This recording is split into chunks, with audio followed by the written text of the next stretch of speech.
السلام علیکم ورحمۃ اللہ وبرکاتہ، نحمده ونصلی علی رسولہ الکریم، اما بعد فاعوذ باللہ من الشیطان الرجیم، بسم اللہ الرحمن الرحیم، رب اشرح لی صدری ویسر لی امری واحلل عقدۃ من لسانی یفقهوا قولی وما من دابۃ فی الارض الا علی اللہ رزقها ویعلم مستقرها ومستودعها کل فی کتاب مبین۔ اور زمین میں چلنے والا کوئی جاندار ایسا نہیں مگر اللہ ہی کے اوپر اس کا رزق ہے، اور وہ اس کے ٹھہرنے کی جگہ اور اس کے سونپے جانے کی جگہ کو جانتا ہے۔ سب کچھ ایک واضح کتاب میں درج ہے۔ تو ہر جاندار کا رزق اللہ کے ذمہ ہے۔ آج ہم اس موضوع پر گفتگو کریں گے۔ رزق ہر جاندار کی ضرورت ہے، کوئی ذی روح اس کے حصول کی جد و جہد سے خالی نہیں ہو سکتا، مگر ہمارا دین اس کو ضرورت کے درجے میں رکھتا ہے، نہ کہ مقصد کے درجے میں۔ یعنی رزق کمانا، رزق کھانا ضروریات زندگی میں سے تو ہے، لیکن زندگی کا مقصد نہیں ہے۔ یعنی ہم جینے کے لیے کھا رہے ہیں، کھانے کے لیے نہیں جی رہے۔ مومن کے پاس جو دولت آتی ہے وہ اسے اپنی ضروریات پر خرچ کرنے کے بعد دوسرے ضرورت مندوں پر بھی خرچ کرتا ہے، اپنی آخرت کی فکر کرتا ہے، نہ کہ اس دولت سے صرف اپنا معیار زندگی بلند کرتا چلا جائے۔ مومن جائز طریقے سے رزق حاصل کرتا ہے اور جائز جگہوں پر خرچ کرتا ہے۔ مومن اللہ کا رزق کھا کر اللہ ہی کو یاد کرتا ہے، اس کا شکر ادا کرتا ہے۔ لیکن یہ یاد رہے کہ دنیاوی رزق انسان کی مادی ضروریات کو پورا کرتا ہے، مگر اس کی روحانی ضروریات کے لیے جو رزق اللہ نے دے رکھا ہے اس کے لیے اللہ ہی کی طرف رجوع کرنا ہوتا ہے۔ لہذا بندہ مومن اپنا سارا وقت صرف مال کمانے میں ہی نہیں لگا دیتا، بلکہ اللہ کی عبادت کے لیے بھی وقت نکالتا ہے، اس عبادت کے طریقوں کو سیکھنے کے لیے، علم حاصل کرنے کے لیے بھی وقت نکالتا ہے، اور یوں وہ رزق کے معاملے میں قناعت اختیار کرتا ہے، اور یہی ذریعہ ہے اطمینان پانے کا، کیونکہ اسے یقین ہوتا ہے کہ ہر جاندار کا رزق اللہ کے ذمہ ہے۔ وما من دابۃ، اور نہیں کوئی بھی جاندار۔ دابہ دبیب سے ہے، ہر اس جاندار کو کہتے ہیں جو سطح زمین پر چلتا اور رینگتا ہے۔ تو روئے زمین پہ چلنے والا ہر جاندار یعنی ذی روح، خواہ انسان ہو یا حیوان ہو، خشکی کا جانور ہو یا پانی کا جانور ہو، اس کی خوراک اور اس کا رزق اللہ تعالیٰ کے ذمہ ہے۔ اس پلانٹ پر جتنے بھی جاندار ہیں ان سب کو وہی کھلاتا پلاتا ہے، ان کی ساری ضروریات وہی پوری کرتا ہے۔ یعنی اس نے اپنی تمام مخلوقات کے رزق کی ذمہ داری لے رکھی ہے۔ بولنے والی مخلوق، بے زبان مخلوق، یاد رکھنے والی، غافل، سوال کرنے والی، خاموش رہنے والی، اطاعت گزار، فرما بردار اور نافرمان اور اس کا انکار کرنے والے، وہ سب کو ہی رزق دیتا ہے۔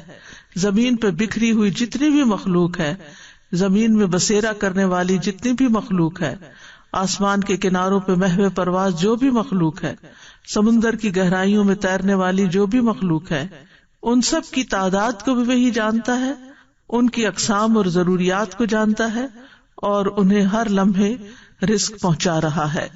سورۃ العنکبوت آیت 60 میں اللہ تعالیٰ فرماتے ہیں وَكَأَيٍّ مِّن دَابَّةٍ لَا تَحْمِلُ رِزْقَهَا اللَّهُ يَرْزُقُهَا وَإِيَّاكُمْ وَهُوَ السَّمِيعُ الْعَلِيمُ۔ اور کتنے ہی چلنے والے جاندار ہیں جو اپنا رزق اٹھائے نہیں پھرتے، یعنی اپنی کمر پہ لاد کے نہیں پھر رہے، بلکہ ایک وقت کا کھاتے ہیں اور پھر اگلے وقت کے لیے پھر تلاش میں نکل پڑتے ہیں۔ اللہ انہیں رزق دیتا ہے اور تمہیں بھی، اور وہی سب کچھ سننے والا اور سب کچھ خوب جاننے والا ہے۔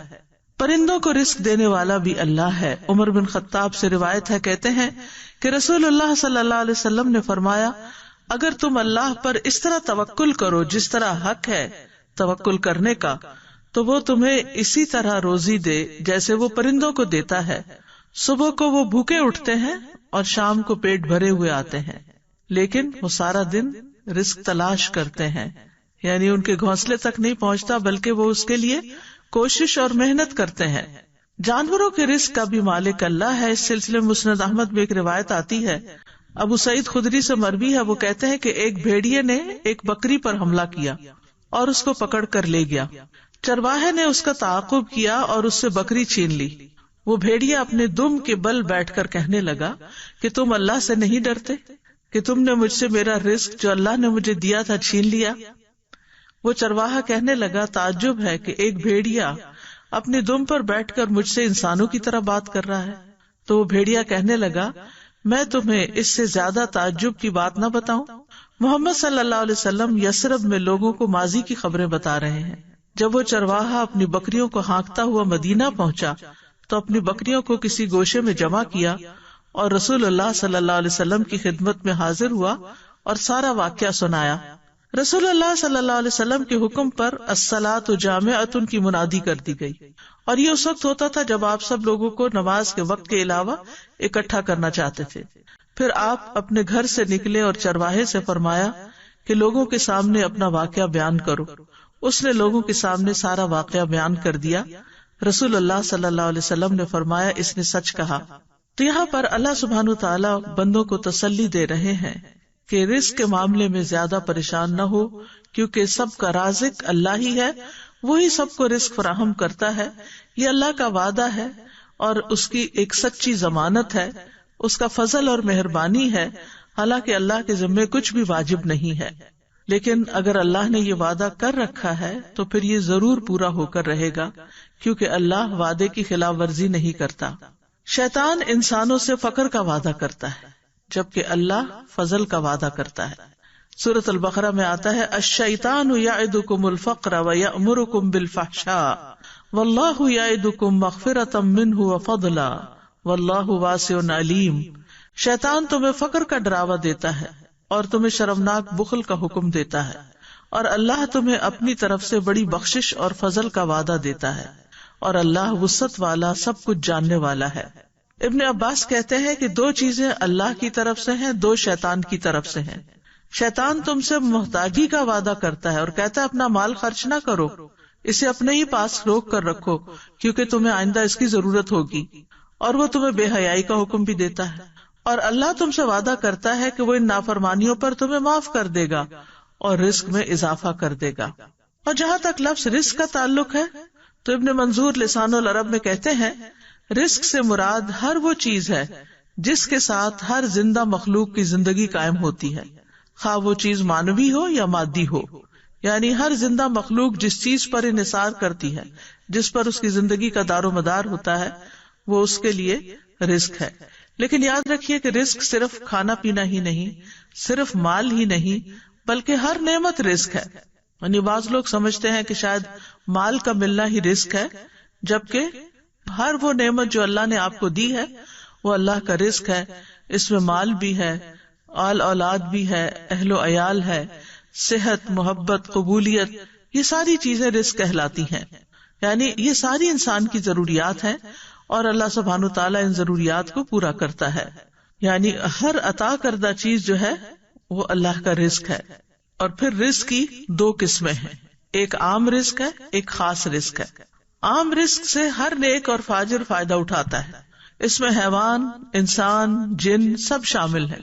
یہ جسموں کا رزق ہے اور یہ رزق اللہ نے تقسیم کیا ہے اور اللہ نے ان میں سے ہر ایک کو رزق دینے کا ذمہ لیا ہے.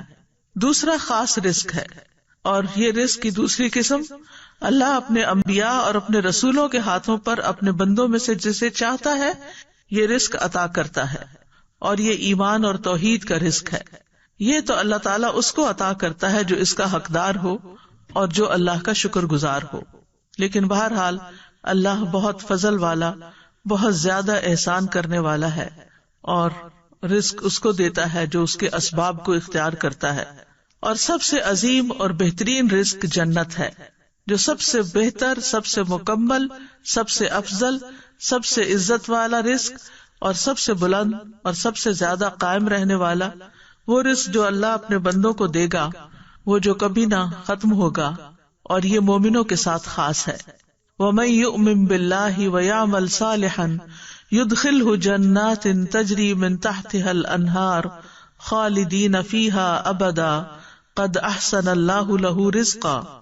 اور جو اللہ پر ایمان لائے اور نیک عمل کرے وہ اسے ایسے باغوں میں داخل کرے گا جن کے نیچے سے نہریں بہتی ہیں، ان میں ہمیشہ رہنے والے ہیں، ہمیشہ ہمیشہ، بلا شبہ اللہ نے اس کے لیے اچھا رزق بنایا ہے۔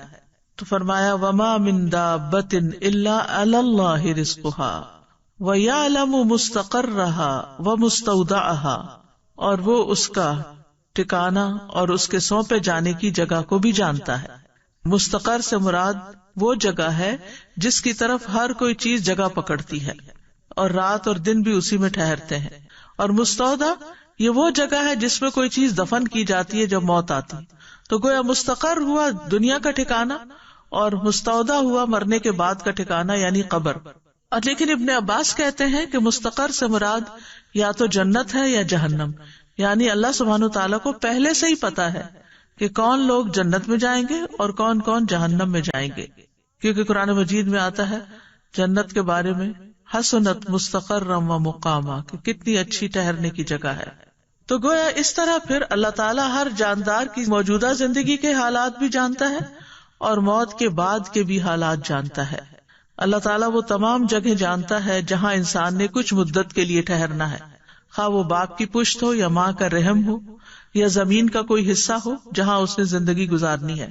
اور اللہ تعالیٰ وہ جگہ بھی جانتا ہے جن کے سپرد انسان مرنے کے بعد ہوتا ہے، خواہ وہ زمین میں کھودی ہوئی جگہ ہو یا کسی جانور کا پیٹ ہو یا جو بھی جگہ اللہ نے قیامت تک اس کے سپرد ہونے کے لیے لکھی ہے، وہ سب کچھ اس کے لیے قبر ہی ہے۔ تو خلاصہ یہی ہے کہ اللہ تعالیٰ ہمارے دنیا کے حالات کو بھی جانتا ہے اور موت کے بعد کے حالات کو بھی۔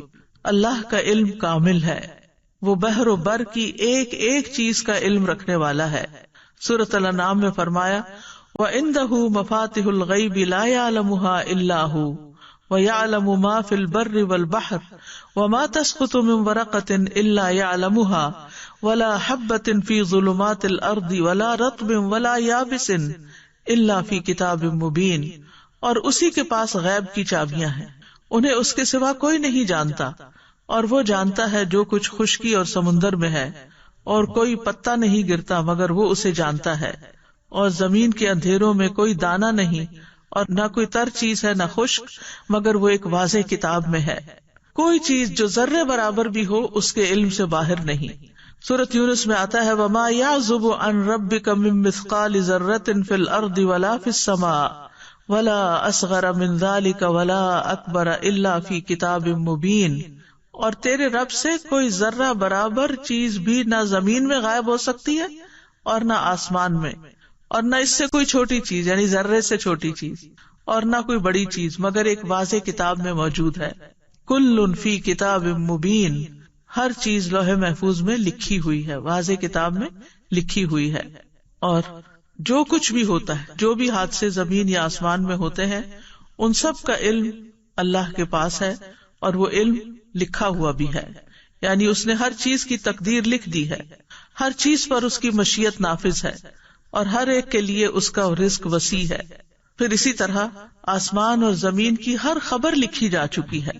الم تعلم ان اللہ یعلم ما فی السماء والارض ان ذلک فی کتاب ان ذلک علی اللہ یسیر، کیا تم نہیں جانتے کہ اللہ وہ سب کچھ جانتا ہے جو آسمان اور زمین میں ہے، بلا شبہ یہ سب کچھ ایک کتاب یعنی لوح محفوظ میں درج ہے، اور اللہ کے لیے یہ بات بالکل آسان ہے۔ آسمان و زمین کی تخلیق سے 50,000 سال پہلے اللہ نے ایک کتاب میں سب کچھ لکھ دیا۔ تو اس آیت سے یہ پتہ چلتا ہے کہ اللہ ہی دراصل رازق ہے، رزق کا مکمل اختیار اللہ کے پاس ہے۔ سورۃ فاطر میں آتا ہے یا ایھا الناس اذکروا نعمت اللہ علیکم هل من خالق غیر اللہ یرزقکم من السماء والارض لا الہ الا هو فانا تؤفکون۔ لوگو اپنے آپ پر اللہ کے احسان کو یاد رکھو، کیا اللہ کے سوا کوئی اور خالق ہے جو تمہیں آسمانوں اور زمین سے رزق دے؟ یاد رکھو اس کے سوا کوئی الہ نہیں، پھر تم کہاں سے دھوکا کھا جاتے ہو۔ تو الہ ہی میں یہ بات بھی شامل ہے کہ وہ ڈیٹی ہے، سب کا رازق ہے، سب مخلوقات کو پال رہا ہے، اور اگر رازق وہ ہے تو پھر عبادت بھی اسی کی ہونی چاہیے۔ وہ رزق کو بڑھاتا بھی ہے اور گھٹاتا بھی ہے، یہ بھی یاد رکھیے یعنی انسان کا رزق ہمیشہ ایک جیسا نہیں رہتا. اگر آج کسی کے پاس کم ہے تو کل زیادہ بھی ہو سکتا ہے، اور اگر آج کسی کے پاس زیادہ ہے تو کل کم بھی ہو سکتا ہے. اللہ یبسط الرزق لمن یشاء ویقدر وفرحوا بالحیاۃ الدنیا وما الحیاۃ الدنیا فی الآخرۃ الا متاع. اللہ رزق فراخ کرتا ہے جس کے لیے وہ چاہتا ہے اور تنگ کر دیتا ہے، اور وہ دنیا کی زندگی پر خوش ہو گئے، حالانکہ دنیا کی زندگی آخرت کے مقابلے میں تھوڑے سامان کے سوا کچھ بھی نہیں ہے. پھر اسی طرح سورۃ الروم میں اللہ تعالیٰ فرماتے ہیں اولم یروا ان اللہ یبسط الرزق لمن یشاء ویقدر ان فی ذلک لآیات لقوم یؤمنون. اور کیا انہوں نے نہیں دیکھا کہ اللہ رزق فراخ کر دیتا ہے جس کے لیے وہ چاہتا ہے اور تنگ کر دیتا ہے، بے شک اس میں ان لوگوں کے لیے یقیناً بہت سی نشانیاں ہیں جو ایمان رکھتے ہیں. آسمان و زمین کی کنجیاں اسی کے پاس ہیں، اکثر لوگ اس کے اس اختیار سے لا علم ہیں. سورۃ سبا میں فرمایا قل ان ربی یبسط الرزق لمن یشاء ویقدر ولکن اکثر الناس لا یعلمون. کہہ دیجئے بے شک میرا رب رزق فراخ کرتا ہے جس کے لیے چاہتا ہے اور تنگ کر دیتا ہے، لیکن اکثر لوگ علم نہیں رکھتے. وہ صرف حالات کو، اسباب کو اور ظاہری چیزوں کو دیکھتے رہتے ہیں کہ اس وجہ سے، اس ریزن سے اور اس ریزن سے یہ کم ہو گیا ہے، لیکن یہ سب کچھ اللہ کے حساب میں پہلے سے ہی ہے. جب ایک بچہ پیدا ہوتا ہے تو پیدا ہونے سے پہلے جب وہ ماں کے پیٹ میں ہوتا ہے تو فرشتہ آتا ہے اور اس کا رزق لکھتا ہے، اور یہ اللہ کی طرف سے تقدیر لے کر آتا ہے کہ کس کو کتنا رزق ملے گا، اور یہ سب اللہ کا اندازہ ہے کہ کس کو کیا ملنا چاہیے. اللہ کے سوا کوئی اور انسان کے رزق کا مالک نہیں. اللہ رزق دیتا ہے، لیتا نہیں ہے. سورۃ طٰہٰ میں اللہ تعالیٰ فرماتے ہیں وَأْمُرْ أَهْلَكَ بِالصَّلَاةِ وَاصْطَبِرْ عَلَيْهَا لَا نَسْأَلُكَ رِزْقًا نَحْنُ نَرْزُقُكَ وَالْعَاقِبَةُ لِلتَّقْوَىٰ. اور اپنے گھر والوں کو نماز کا حکم دو اور اس پر خوب پابند رہو. ہم تم سے کسی رزق کا مطالبہ نہیں کرتے، ہم ہی آپ کو رزق دیتے ہیں، اور اچھا انجام تقویٰ کا ہے. لیکن آپ دیکھیے کہ اس کے برعکس ہم اپنے گھر والوں کو کس چیز کا یا بچوں کو کس چیز کا حکم دیتے رہتے ہیں. وہ نماز پڑھیں یا نہ پڑھیں، نماز کی پابندی کریں یا نہ کریں، اس کا اتنا غم نہیں ہوتا جتنا اس بات کا غم کہ یہ کیا کما رہے ہیں، یہ کہاں سے کھائیں گے، یہ کیسے جئیں گے. ضرور اس کی فکر ہونی چاہیے. یہ نہیں کہا گیا کہ اسباب اختیار نہ کرو، اسباب اختیار کرنے چاہیے، لیکن اللہ سبحانہ و تعالیٰ فرماتے ہیں کہ ہم آپ سے رزق نہیں مانگتے، رزق تو اللہ کے ہاتھ میں ہے. ان اللہ هو الرزاق ذو القوة المتین. اور اگر وہ اپنا رزق روک لے تو کوئی دے نہیں سکتا. امن ھذا الذی یرزقکم ان امسک رزقہ بل لجوا فی عتو ونفور. یا وہ کون ہے جو تمہیں رزق دے اگر وہ اپنا رزق روک لے، بلکہ وہ سرکشی اور بدکنے پر اڑے ہوئے ہیں. تو جب انسان کو یہ یقین ہو جاتا ہے کہ رازق اللہ ہے تو پھر انسان رزق کی تنگی میں اسی کی طرف رجوع کرتا ہے. ورنہ وہ انسانوں کو یہ سمجھتا ہے کہ یہ میرے رازق ہیں تو پھر وہ ان کی چاکری پہ لگ جاتا ہے اور ان کی خوشامد پہ لگ جاتا ہے کہ شاید یہی جاب دیں گے تو جاب ہوگی، یا یہ تعاون کریں گے تو ہی رزق ملے گا، جبکہ رزق جو ہے وہ اللہ کے ذمہ ہے. اللہ تعالیٰ فرماتے قل ارأیتم ان اصبح ماؤکم غورا فمن یأتیکم بماء معین. کہہ دو کیا تم نے دیکھا اگر تمہارا پانی گہرا چلا جائے تو کون ہے جو تمہیں بہتا ہوا پانی لا کر دے. یعنی رزق کے جتنے بھی سورسز ہیں وہ اللہ کے ہاتھ میں ہیں، اور وہ بندوں کی ضرورت کے مطابق ان کو نکالتا رہتا ہے، اور پھر جس کو جیسا چاہتا ہے، جتنا چاہتا ہے رزق دیتا ہے، جس کو چاہتا ہے وافر دیتا ہے، جس پہ چاہتا ہے تنگ کر دیتا ہے. سورۃ ذاریات میں آتا ہے ان اللہ هو الرزاق ذو القوة المتین. بے شک اللہ ہی بے حد رزق دینے والا، طاقت والا، نہایت مضبوط ہے. اور رزق کے معاملے میں کوئی بھی اللہ کو عاجز کرنے والا نہیں.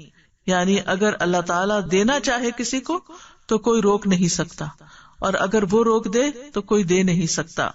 قرآن مجید میں آتا ہے ان ھذا لرزقنا ما لہ من نفاد. بلا شبہ یقیناً یہ ہمارا رزق ہے جس کے لیے کسی صورت ختم ہونا نہیں ہے. دنیا میں بھی جب تک مخلوقات زندہ ہے رزق آتا رہے گا، اور جنت میں جانے کے بعد تو جنت کا رزق کبھی ختم ہوگا ہی نہیں. رزق کے معاملے میں یہ بھی یاد رہے کہ اللہ سبحانہ تعالیٰ اپنے نافرمانوں کو بھی رزق دیتا ہے. یعنی اگرچہ تقویٰ سے اور توکل سے یعنی کہ رزق کی کنجیاں ہیں کئی ایک، لیکن جو نافرمانی کرتے ہیں دنیا کی اس محدود زندگی میں، چونکہ وہ اللہ کی مخلوق ہے، اللہ نے ان کو پیدا کیا ہے، تو اللہ تعالیٰ ان کو رزق بھی عطا کرتا ہے، ان کی نافرمانیوں کے باوجود بھی انہیں رزق دیتا ہے۔ شیطان بھی اللہ ہی سے رزق مانگتا ہے، حالانکہ وہ اللہ کا دشمن ہے، لیکن رسول اللہ صلی اللہ علیہ وسلم نے فرمایا کہ ابلیس نے کہا، اے میرے رب، تو نے اپنی ساری مخلوق کا رزق واضح کر دیا ہے، تو میرا رزق کہاں ہے؟ اللہ نے فرمایا، ہر وہ چیز جس پر میرا نام نہ لیا جائے اس رزق میں تم شامل ہو۔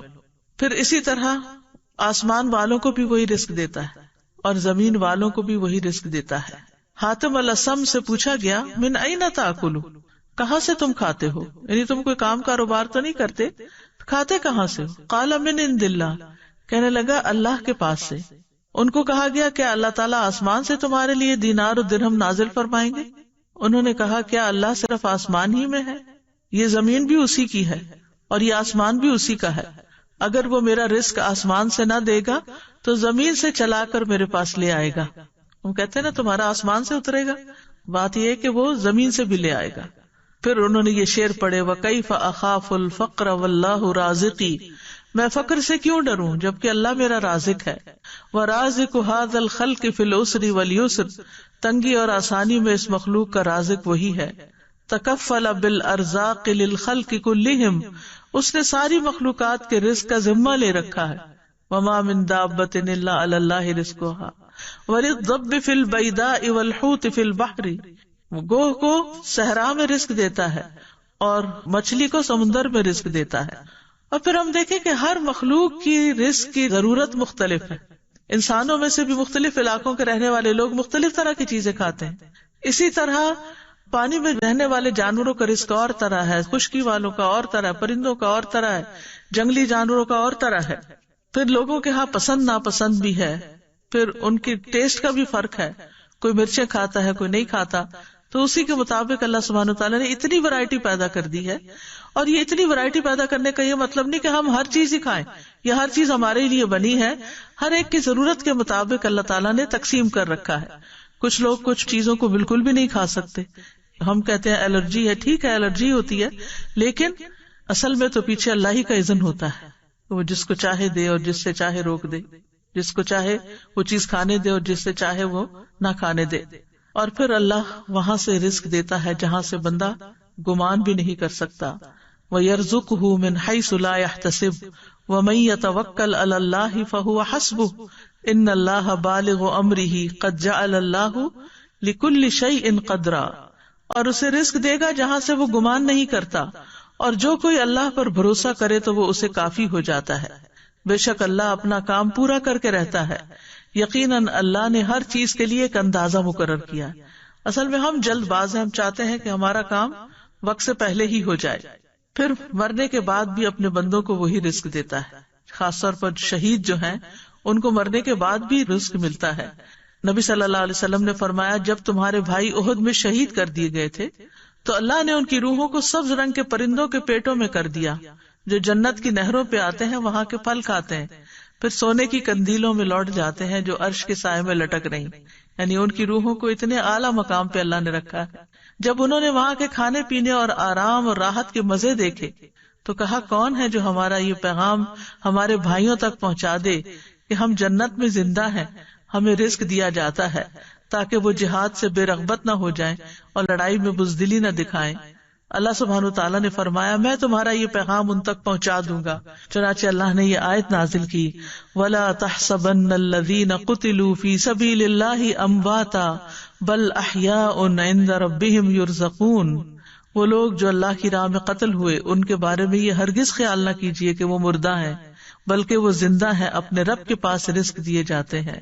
اور پھر ایک اور جگہ پر بھی اللہ تعالیٰ نے ایسے لوگوں کے لیے رزقاً حسنا کی خوشخبری دی، والذین ہاجروا فی سبیل اللہ ثم قتلوا او ماتوا لیرزقنہم اللہ رزقا حسنا وان اللہ لہو خیر الرازقین، اور جن لوگوں نے اللہ کے راستے میں وطن چھوڑا پھر قتل کر دیے گئے یا مر گئے، یقیناً اللہ انہیں ضرور رزق دے گا، اچھا رزق، رزقاً حسنا، اور بے شک اللہ یقیناً سب رزق دینے والوں میں سے بہترین ہے۔ رزق کے کم یا زیادہ ہونے میں اللہ کی حکمتیں ہوتی ہیں. یاد رکھیے وافر رزق کا ملنا اللہ کی رضامندی کی علامت نہیں. جب کسی کے پاس بہت آ جاتا ہے تو عموماً وہ اس خوش فہمی کا شکار ہو جاتا ہے کہ اللہ مجھ سے بہت راضی ہے.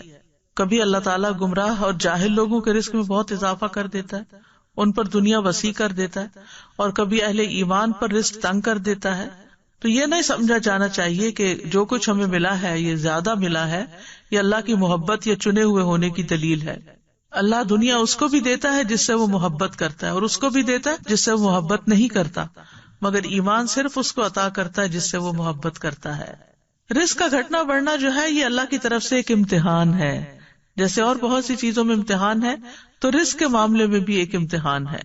فَأَمَّا الْإِنسَانُ إِذَا مَا ابْتَلَاهُ رَبُّهُ فَأَكْرَمَهُ وَنَعَّمَهُ فَيَقُولُ رَبِّي أَكْرَمَنِ وَأَمَّا إِذَا مَا ابْتَلَاهُ فَقَدَرَ عَلَيْهِ رِزْقَهُ فَيَقُولُ رَبِّي أَهَانَنِ. بس لیکن انسان جب اس کا رب اسے آزمائے، پھر اسے عزت بخشے اور اسے نعمت دے تو کہتا ہے میرے رب نے مجھے عزت بخشی. لیکن جب وہ اسے آزمائے پھر اس پر اس کا رزق تنگ کر دے تو کہتا ہے میرے رب نے مجھے ذلیل کر دیا.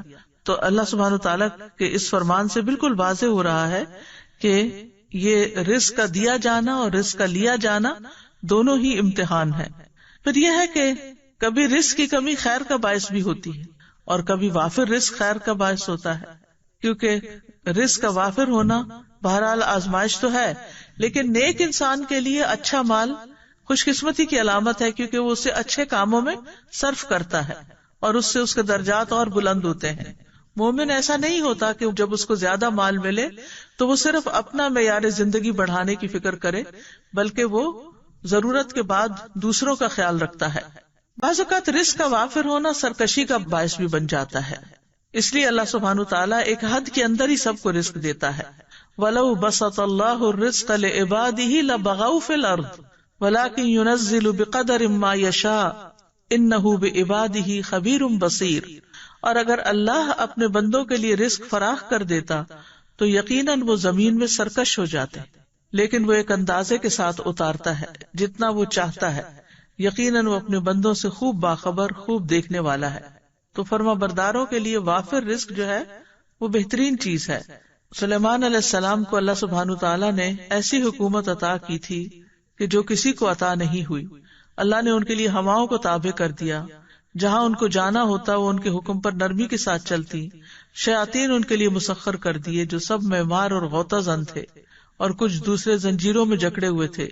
تو اللہ تعالیٰ فرماتے ہیں ھذا عطاؤنا، یہ ہماری عطا ہے. فمنن او امسک بغیر حساب، اب کسی پہ احسان کرو یا اپنے پاس رکھو، کوئی حساب بھی نہیں. پھر اسی طرح ایوب علیہ السلام جب وہ بیماری سے صحت یاب ہوئے اور غسل فرما رہے تھے کہ سونے کی ٹڈیاں آپ پر گرنے لگی. ایوب علیہ السلام انہیں اپنے کپڑے میں سمیٹنے لگے. اتنے میں ان کے رب نے انہیں پکارا، اے ایوب، کیا میں نے تمہیں اس چیز سے بے نیاز نہیں کر دیا جسے تم دیکھ رہے ہو؟ یعنی تمہارے اندر تو اس چیز کی خواہش نہیں ہے؟ ایوب علیہ السلام نے جواب دیا، جی ہاں، تیری بزرگی کی قسم، لیکن تیری برکت سے میرے لیے بے نیازی کیسے ممکن ہے؟ یعنی میں یہ برکت کے طور پر ان کو اکٹھا کر رہا ہوں، مال کی لالچ میں نہیں. کیونکہ وہ تو اللہ تعالیٰ نے گواہی دی کہ اللہ نے ان کو اس سے بے نیاز کر دیا تھا. اتنا عرصہ جب ان کی ہر چیز تباہ ہو گئی تو انہوں نے ایک دفعہ بھی شکوہ نہیں کیا. تو اللہ سبحانہ تعالیٰ کبھی بندوں کو دے کے آزماتا ہے اور کبھی ان سے لے کے آزماتا ہے. اور آزمائش کے اعتبار سے سب سے زیادہ سخت انبیاء ہوتے ہیں، پھر علماء ہوتے ہیں، پھر عام نیک لوگ ہوتے ہیں. خود نبی صلی اللہ علیہ وسلم کا اکثر وقت فاقوں میں گزرتا تھا. نعمان رضی اللہ عنہ خطبہ دے رہے تھے اور کہنے لگے کہ عمر رضی اللہ عنہ نے اس دنیا کا ذکر کیا جو لوگوں نے حاصل کر لی. پھر فرمایا، میں نے رسول اللہ صلی اللہ علیہ وسلم کو دیکھا کہ آپ سارا دن بھوک کی وجہ سے بے قرار رہتے تھے. آپ خراب کھجور تک نہ پاتے تھے جس سے اپنا پیٹ بھر لیں. عائشہ رضی اللہ تعالیٰ عنہ فرماتی ہے کہ محمد صلی اللہ علیہ وسلم کے گھرانے نے اگر دن میں کبھی 2 مرتبہ کھانا کھایا تو اس میں ضرور ایک وقت صرف کھجوریں ہوتی تھی، یعنی ان کوکڈ کھانا. اسی طرح صحابہ کرام جو تھے ان میں سے بھی بہت سے فاقے کے ساتھ ہوتے تھے. اصحاب صفہ اکثر فاقے سے رہا کرتے تھے، حتیٰ کہ بھوک سے نڈھال ہو کر بے ہوش ہو کر گر جاتے تھے تو بدوی کہتے تھے کہ یہ پاگل لوگ ہیں. رزق کے حوالے سے چند اور باتیں بھی یاد رکھنے کی ہیں. نمبر 1 یہ کہ ہر انسان کا رزق مقرر ہو چکا ہے. نبی صلی اللہ علیہ وسلم نے فرمایا، ابن آدم سے 4 چیزوں کے معاملے میں فارغ ہوا جا چکا ہے، اس کی تخلیق، اس کے اخلاق، اس کے رزق اور اس کی موت سے۔ پھر ماں کے پیٹ میں ہی بچے کا رزق لکھ دیا جاتا ہے۔ رزق سے بھاگنے والا بھی رزق پا کر ہی رہے گا۔ رزق کی تلاش میں نکلنا چاہیے، منع نہیں ہے۔ اللہ کے ذمہ رزق ہونے کا مطلب یہ نہیں کہ انسان کمائی نہ کرے یا تلاش نہ کرے، اس کا مطلب ہے کہ رزق کے تمام خزانے اللہ کے ہاتھ میں ہیں، لیکن انسان کو محنت کرنا ہوگی، اسباب اختیار کرنا ہوں گے، اور رزق کی تلاش کا بھی حکم دیا گیا ہے۔ فَابْتَغُوا عِندَ اللَّهِ الرِّزْقَ وَاعْبُدُوهُ، جمعے کے دن بھی جب جمعہ پڑھ لیا جائے تو کیا حکم دیا گیا؟ فَإِذَا قُضِيَتِ الصَّلَاةُ فَانتَشِرُوا فِي الْأَرْضِ وَابْتَغُوا مِن فَضْلِ اللَّهِ، کہ جب نماز ادا کی جا چکے تو زمین میں پھیل جاؤ اور اللہ کا فضل تلاش کرو۔ وَاذْكُرُوا اللَّهَ كَثِيرًا لَعَلَّكُمْ تُفْلِحُونَ، اور اللہ کو بہت یاد کرو تاکہ تم فلاح پاؤ۔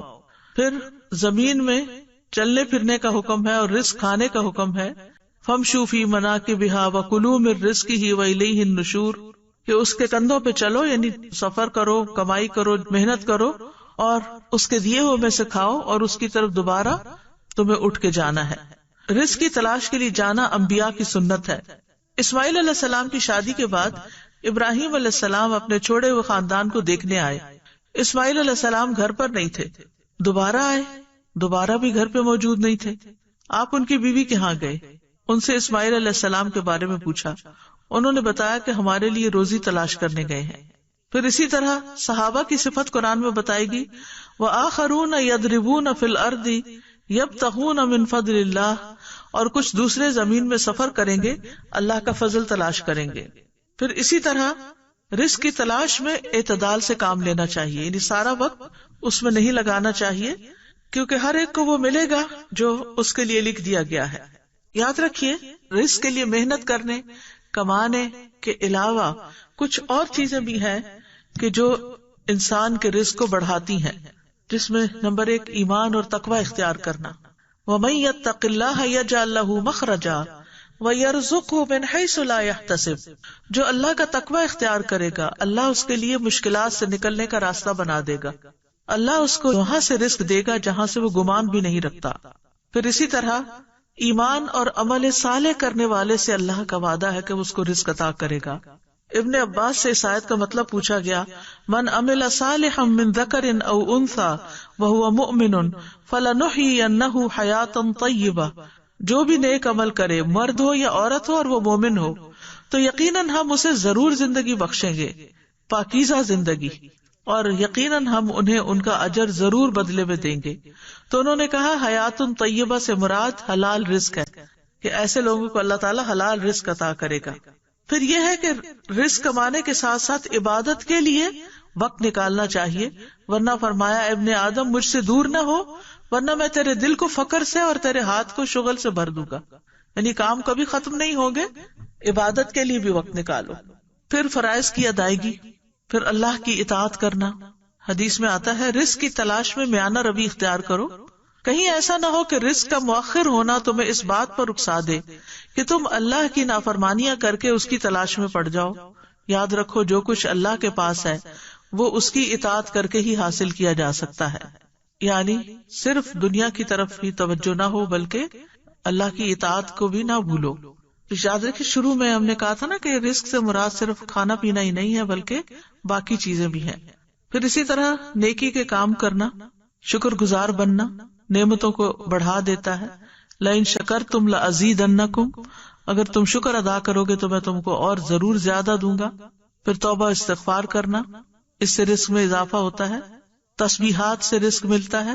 اللہ کے نبی نوح علیہ السلام کی وفات کا وقت جب قریب آیا تو انہوں نے اپنے بیٹے سے فرمایا سبحان اللہ و بحمدہ کا ورد کرتے رہنا، یہ ہر چیز کی نماز ہے اور اسی کے ذریعے مخلوق کو رزق ملتا ہے۔ پھر پے در پے حج اور عمرہ کرنا، صلہ رحمی کرنا، رشتہ داروں کو دینا۔ فرمایا جس شخص کو پسند ہو کہ اس کے رزق میں وسعت ہو یا اس کی عمر دراز ہو تو اسے چاہیے کہ وہ صلہ رحمی کرے۔ دوسروں پر خرچ کرنے سے رزق میں اضافہ ہوتا ہے۔ رسول اللہ صلی اللہ علیہ وسلم نے فرمایا کہ اللہ عز و جل فرماتا ہے اے ابن آدم خرچ کرو میں تجھ پر خرچ کروں گا۔ پھر اسی طرح کمزور لوگوں کا خیال رکھنے کی بدولت رزق ملتا ہے۔ آپ صلی اللہ علیہ وسلم نے فرمایا میرے لیے ضعیف اور کمزور لوگوں کو تلاش کرو، کیونکہ تم لوگ اپنے کمزور لوگوں کے ذریعے ہی رزق دیے جاتے اور مدد کیے جاتے ہو۔ پھر اسی طرح طالب علموں پر خرچ کرنا۔ انس بن مالک کہتے ہیں کہ نبی صلی اللہ علیہ وسلم کے زمانے میں 2 بھائی تھے، جن میں سے ایک تو نبی صلی اللہ علیہ وسلم کی خدمت میں آیا کرتا تھا اور دوسرا بھائی کمائی کرنے جاتا۔ چنانچہ کمانے والے نے دوسرے بھائی کے بارے میں آپ صلی اللہ علیہ وسلم سے شکایت کی۔ آپ نے فرمایا کہ شاید تم اسی کی وجہ سے رزق دیے جاتے ہو، یعنی تمہیں جو مل رہا ہے اس لیے مل رہا ہے کہ تم آگے اس پر اپنے بھائی پر خرچ کرتے ہو۔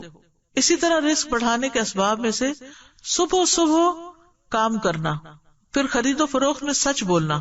3 لوگوں کا رزق اللہ کے ذمہ ہے، یعنی کہ اللہ تعالیٰ ضامن ہے، اگر وہ زندہ ہے تو ان کو رزق دے اور ان کو کافی دے دے، اور مر جائے تو جنت میں داخل کرے۔ وہ کون لوگ ہیں؟ وہ شخص جس نے اپنے گھر میں داخل ہو کر سلام کیا، جس نے اپنے گھر داخل ہو کر سلام کیا تو اللہ اس کا ضامن ہے، اور وہ شخص جو مسجد کی طرف نکلا اللہ اس کا بھی ضامن ہے، اور وہ شخص جو جہاد میں گیا اللہ اس کا بھی ضامن ہے۔ اسی طرح 4 چیزیں رزق لاتی ہیں: رات کا قیام، سحری کے وقت کثرت سے استغفار کرنا، صدقہ کرتے رہنا، دن کے پہلے اور آخری حصے میں اللہ کا ذکر کرنا۔ پھر اسی طرح کچھ چیزیں رزق سے محروم بھی کر دیتی ہیں: تقوی چھوڑ دینا، نافرمانیاں کرنا۔ حسن بصری کہتے ہیں اللہ کی قسم باطل میں تمہارے لیے رزق ہے، لیکن تم اپنی غلطیوں اور اعمال کی وجہ سے اس سے محروم کر دیے جاتے ہو۔ پھر یہ کہ ناشکری رزق کی بربادی کا سبب بنتی ہے۔ مثلاً ناشکری کیا ہے؟ آپ کھانا دیکھیں کیا پکا ہوا ہے، جیسے عام طور پر بچے کرتے ہیں، تو یہ ناشکری ہے۔ ان کو بھی سمجھانا چاہیے کہ یہ شکر گزاری کے خلاف ہے۔ پھر اسی طرح گن گن کے نہ رکھا جائے۔ حضرت اسماء بنت ابی بکر کہتی ہیں کہ رسول اللہ صلی اللہ علیہ وسلم ایک مرتبہ میرے پاس سے گزرے، اس وقت میں کچھ گن رہی تھی اور اسے ناپ رہی تھی۔ فرمایا اے اسماء گن گن کے نہ رکھو ورنہ اللہ بھی تمہیں گن گن کر دے گا۔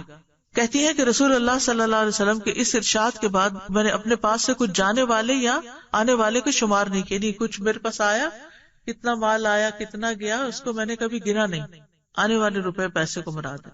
اور جب بھی میرے پاس اللہ کا کوئی رزق ختم ہوا اللہ عز و جل نے مجھے اس کا بہتر بدل عطا کر دیا۔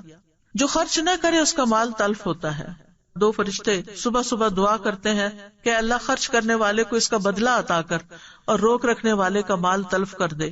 پھر اسی طرح قطع رحمی کرنا، یعنی رشتہ داروں سے میل جول نہ رکھنا، صرف دنیا کا ہم و غم لگانا۔ جو اپنی فکر آخرت کو بنا لیتا ہے اللہ تعالیٰ اس کے تمام امور جمع کر دیتا ہے اور اس کے دل کو بے نیاز کر دیتا ہے۔ لوگوں سے مانگنا، عبد الرحمن بن عوف کہتے ہیں رسول اللہ صلی اللہ علیہ وسلم نے فرمایا جو شخص 1 مرتبہ مانگے گا اور مانگنے کا دروازہ کھول لے گا تو اللہ تعالیٰ اس پر تنگ دستی کا دروازہ کھول دیں گے۔